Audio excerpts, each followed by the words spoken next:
Hello and welcome to No Spin. I'm Nidhi Razdan. The Bihar government has announced that an all-party meeting on holding a caste census in the state will take place in Patna next week on the 1st of June. This is significant because Chief Minister Nitish Kumar has been pushing for this census, a move that's been supported by the opposition RJD and other parties. But his ally, the BJP, has been reluctant, though now the state BJP on the back foot has said that it will attend. Now, this story is important for a couple of reasons. One, of course, is the political rift in Bihar between allies, the BJP and the JDU. But more importantly, the implications of such a census on the country's politics as a whole. The BJP has a strong upper caste as well as backward caste support now. But it has opposed a caste census because it is worried about, number one, a Mandal 2.0 kind of agitation for reservations. And two, if the census throws up a greater population of OBCs, they could demand that the 50% cap on reservation be lifted. Thirdly, the BJP is also worried that regional parties that came to predominance on the back of caste politics, they would get a new lease of life and would put the BJP on the back foot nationally. Now, here is an important data point. According to the CSDS, that's the Center for the Study of Developing Societies, when the BJP won back in 2014, it had a 31% vote share, regional parties got 39%. But it was in 2019, in those general elections, that the BJP actually made significant inroads among backward castes. And that also made a dent in the vote share of regional parties. It fell to just 26.4% for them. The BJP's answer to Mandal politics back in the 90s was its Hindutva politics, on which it has grown. And another interesting point, the last caste census was done back in 1931. So all the welfare policies that are being formulated today in 2022 are based on data that goes back more than 90 years. So who is afraid of a caste census, and is a caste census really the only right thing to do in a country that unfortunately still has a very deeply entrenched caste system? We have a terrific panel joining us tonight. Journalist and commentator and columnist Shivam Vij is with us. He has travelled extensively to Bihar, to other states, and reported on this story. We have Devjani Bhattacharya, political analyst and supporter of the BJP, Dr. Sunil Singh from the JDU, Anand Mehtab from the Congress Party, and Suraj Yengde, Dalit author and columnist and scholar at Harvard and Oxford, joining us tonight as well. Thank you all very much for joining us. Shivam Vij, I just wanted to ask you first, why is, in your view, the BJP so opposed to the idea of a caste census when, if you just look at the data, they've been doing better amongst OBC voters? No, well, I think it's very simple. The core support base of the BJP remains the upper caste, no matter how much OBC vote they get. And I think the fear is that if the OBCs demand greater reservations, as you said in your opening remarks, if people demand the 50% cap to be lifted, then upper caste will be opposed to it, and this could lead to a situation that may not be politically comfortable for the BJP. However, Nidhi, I agree with you that the BJP's fear, if this is the fear, is misplaced, because actually the biggest beneficiary of a caste census will be the BJP. The BJP will be able to fine-tune welfare delivery, will be able to make the schemes reach the needy better and more efficiently. The 50% cap is not going away. It's a well-settled Supreme Court judgment. 50% is for reservations. The rest 50% is not for upper caste. The rest 50% is general. General means anybody, and SC and OBC can use the open 50%, right? But the 50% reservation limit is not going to be changed anytime soon. I think the politicization of this debate is sad because it takes us away from the policy need for a caste census. Exactly. If 50% of your reservations in colleges, schools, government jobs is dependent on caste, we need to understand caste better, and we therefore need a caste census. Absolutely. Let me get Suraj Yengde in on that before I get into the politics of it. Suraj Yengde, how important is it to have a caste census? As I said, we're relying on data that's more than 90 years old today. Is it time to urgently change that? It is good to see you. The problem with the way we understand caste is very much a colonial relic, because the modern status of caste is designated according to 1871 census that the British carried out, and was carried out, of course, over a decade. Now, the problem here is it's not about counting OBC, it's about the minority having a stake in most of the positions, the wealth, the power, the positions that are there with bureaucracy and so forth. And so when we have actual numbers corresponding to the caste, then we'll be able to delineate the problem. Now here, what happens is poverty as an index and metric is applied. The whole Mandal rally that was taking place, BJP actually rose opposing the very mandate of Mandal. And so in this case, when Modi himself announces as a OBC, which many contest, is coming from Mod Ghanchi, Baniya caste, yet nevertheless, he had this representation. Now from 1931 onwards, the 20-year gap we see when Government of India Act is implemented, and that's where the responsibility comes to the Government of India. But 1951 onwards, we see scheduled caste and scheduled tribes being documented, and that's why they have separate category of socio-economic caste census. It's always opposing because the backward caste representation is very marginal. For SC and ST, we have data point that can verify and correspond, but we do not have adequate data on the OBC, and they remain most unfortunately underrepresented when it comes to social distribution and welfare policy. Now, Nidhi, we have to understand how does this work on a broader, like Shivam was pointing out, to the political calculation. In this case, whenever a new cabinet or the positions of power that people are holding, we see minority Brahmin community holding the levers of powers. Be it BJP, when you go even Mamata Banerjee there in Bengal, or the parties that work alongside caste census but want to remain and retain the position. Here's where the backward caste, which is mostly a peasant gentry or the land-owning caste, will have much more stakes to claim because they also would like to have a power. Absolutely. In many cases, I have a data point which I'd like to take to Dr. Ashok Sinha of the BJP as well, because social scientist Christopher Jaffelot, along with the law student Pranav Dhawan, they did an excellent study, data-driven study, looking at the Uttar Pradesh Assembly. And what they found was that 43% of the BJP's MLAs actually are from the upper castes. So this is despite the fact that they have got a lot of support from OBCs, but 43% of their MLAs in UP, from upper castes, who represent only 1/5 of state society in UP, while OBCs make up 50% of the state's population but constitute only 1/3 of the MLAs in the UP Assembly. Is this the fundamental problem, Ashok Saab? Is that why the BJP is nervous about a caste census? No. BJP is never afraid of caste census. Nationally, we have some problems. You see, even in the 2011 census, there were 46 lakhs of caste which were enumerated. And about 11 to 13% of the people didn't opt for any caste. So basically, this is not only unwarranted, but impractical to find out the exact quantum of the caste. Anyway, in Bihar, we have twice supported this caste census in assembly, and also we met the Prime Minister in the all-party delegation. I don't know how come anybody gave this impression that BJP is against this. And moreover, we find that the welfare program that BJP is conducting, I don't think caste is at all necessary to know the exact position of the person individual. But it is an important factor, unfortunately, in our lives, even in this century. In politics, it's very no, in everything, even social schemes like Shivam Vidh was pointing out. Yes, not to that extent. When we are ready to give benefit to all the person, irrespective of any caste, depending on their economic condition, where does caste come? But anyway, when I think those people, Samajwadi Party, RJD, and these people who only feed on caste politics, they want to take advantage of all these. Nidhi, don't you think? But that gives it away. After the census will be conducted, lot of litigation, lot of agitation, and everything will come to a great confusion.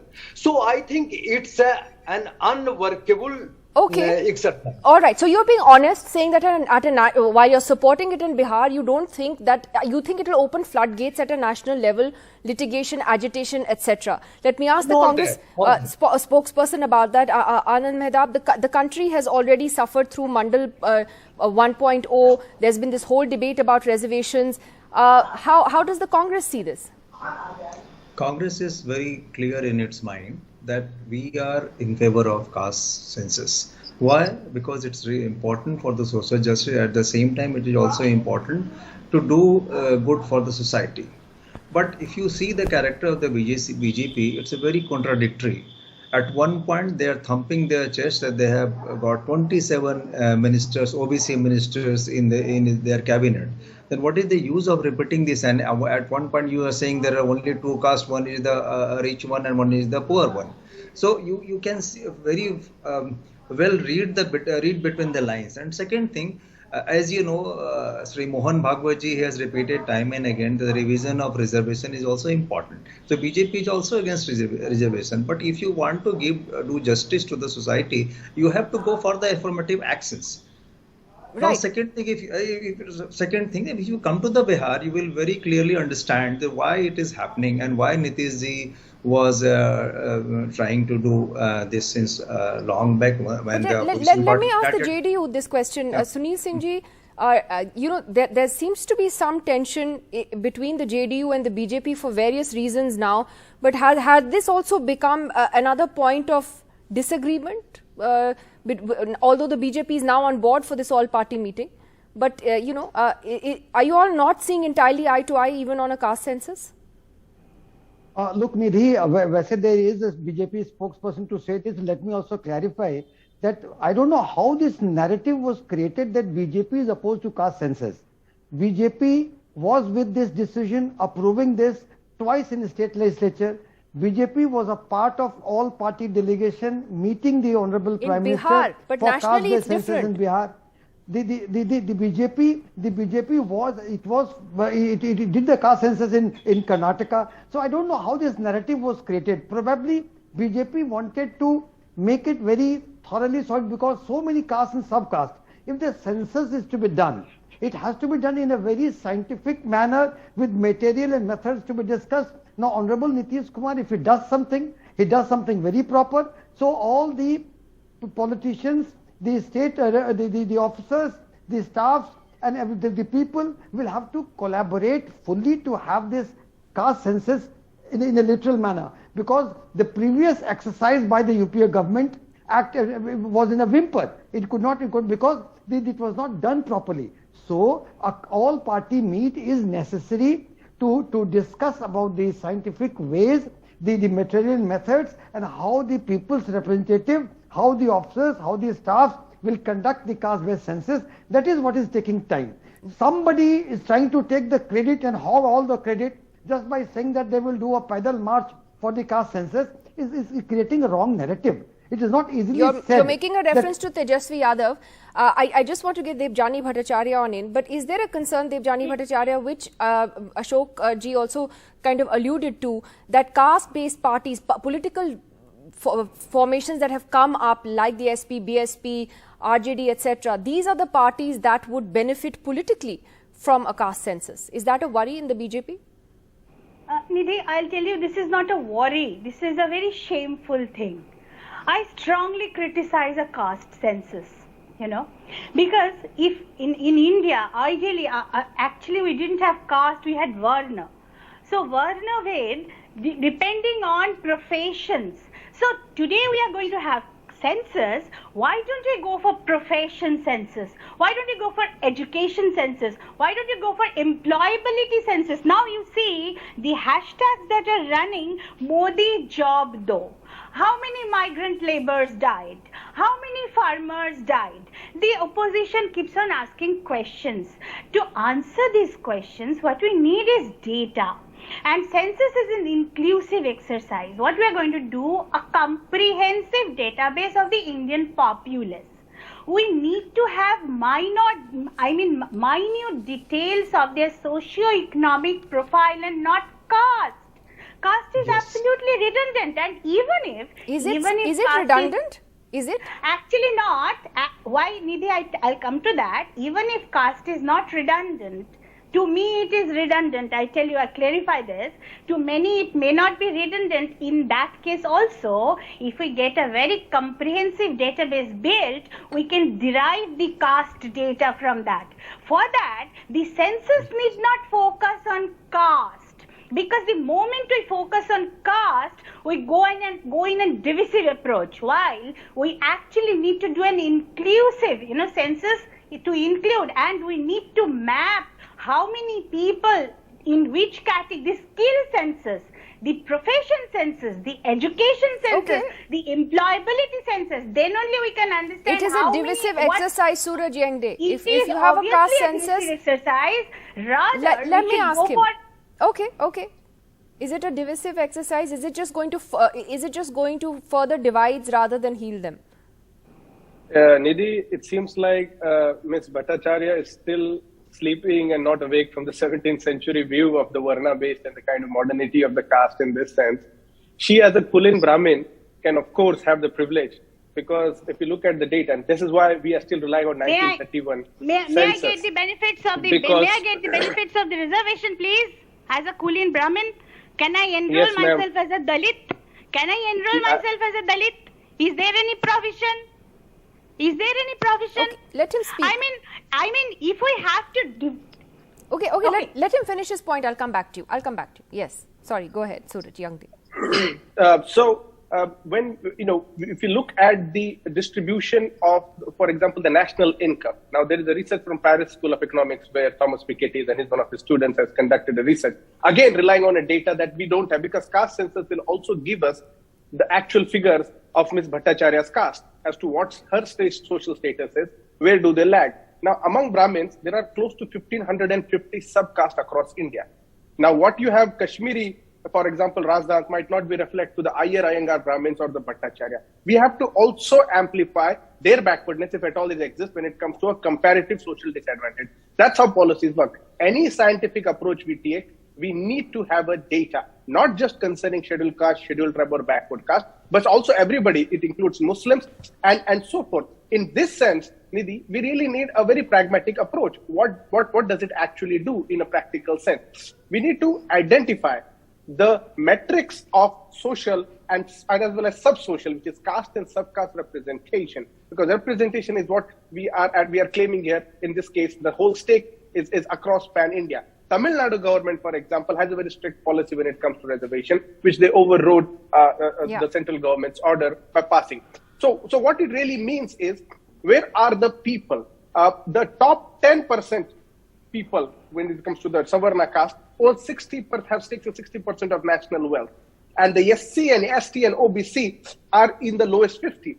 That is a very shocking and triggering number. Bhattacharya, that's the reality, unfortunate reality. So, do we not need to have a realistic census to understand where different social groups and others figure to help them? Yeah, Nidhi, Mr. Yengde said about actually talked about the necessity of categorization. I wholeheartedly agree that we need to categorize people, but we need to categorize them based on their income, based on their education, based on their professions, based on their skills and their resources, the availability of resources and income. Say when we go for census, in a particular family, how many people are earning and what is the family income? As he referred to the Piketty et al. Studies on inequality, there are many grey areas in that studies, but we need to be very clear in Indian case, we need to look at family income instead of, why do we fix up the income tax slabs? We need to work on family income instead of individual's income. All these can be done if we can have a proper census data based on the income profile more and the education profile more. Ashok Sinha wanted to come in and then I'd like to get Shivam Vij. Okay, Ashok Sinha.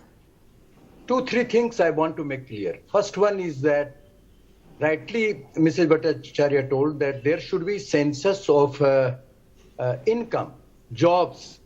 Better it will be if it is done. But discrimination is on caste, no? Consumption. I am coming to that. And you see, there has been, suppose there is some flawed data. what will happen to the policy making? Secondly, I have the audacity Better to tell than you one. 1931 data. I'm just telling you one thing. In the 27% OBC data, reservation data of jobs, you will be surprised to know, Nidhi, you would be well aware that only 3 or 4 castes, 5 castes take advantage of all these 27%. So is not that brutal caste census a very impractical thing? Actually, that's another good reason to do the caste census, to see who Yes. actually deserves those reservations and who doesn't need them anymore. No? Then how come when there is categorization, the whole categorization of OBC, how come you will bifurcate every caste there? Shivam, do you want to come in on that? And just on this point, last point, the fact that, the RSS ideologically, and that point was made earlier, has been speaking against reservations. In fact, Mohan Bhagwat did it just before the last Bihar election, which many believe was a misfire that worked against the BJP that time. So therefore, ideologically, do you think that there is some churning within the Sangh Parivar on this? Only told that there should be Sorry, for Shivam Vij, sorry, sir. I think I think no matter who opposes reservations, Sorry, Ashok ji, that question was for Mr. Vij. See, reservations are not going away; they are reality, right? The question is whether the reservation story could become more complicated with the caste census. That's the question. I think, firstly, I would like to point out, as I think Dr. Sunil Singh also did, that we did have a caste census in 2011, the SECC survey, the socio-economic caste census, not survey, census. The SECC data was not properly tabulated. It was not a well done caste survey. Yeah. Caste, as others have pointed out, a very complicated thing. There are too many subcastes and so on. Even the bad SECC survey census in 2011 has been used extensively by government for policy making. Ayushman Bharat is a scheme in which the government did not go around looking for people to enroll. They said, we have SECC data. Whoever is poor in this data, we will put their name in the Ayushman Bharat list. Today, a villager can go and check whether his name is there in the list or not. Ration cards, for example, they rationalize with the SECC data in many states, right? I think what a caste census will do to take the debate forward is that it might expose Yadavs, for example, are rather prosperous, and maybe we need to divide the OBC list all India just like Bihar Exactly has the done. point we were making just now. So that's why I'm saying, just Dr. Singh, just 1 second. Even amongst Dalits in parts of South India, there have been demands to divide a sub-quota among Dalits because some caste communities have benefited more than others. So here in Bihar, for these kind of reasons, we need a caste census. My last point to Ms. Devjani Bhattacharya is that a caste census is not mutually exclusive with counting profession and income levels. You can do it all. And family structure. Okay. The SECC 2011 did exactly that. Exactly that. I'm completely out of time. I'd like to thank you all for coming in tonight. Let's revisit this next week when the all-party meeting happens, and lots of reactions on our social media handles today on coup. We have Indian 113 saying that there's politics behind all this. Reservations will be affected. Manohar Mehtau says, why does the development of the country need to be divided on the basis of caste? Ras Bhai has said that caste census is very important for the harmony of the country. Another coup saying that only political parties and leaders who do caste politics will benefit from a caste census. That's it for the moment. We'll see you again next week. Good night.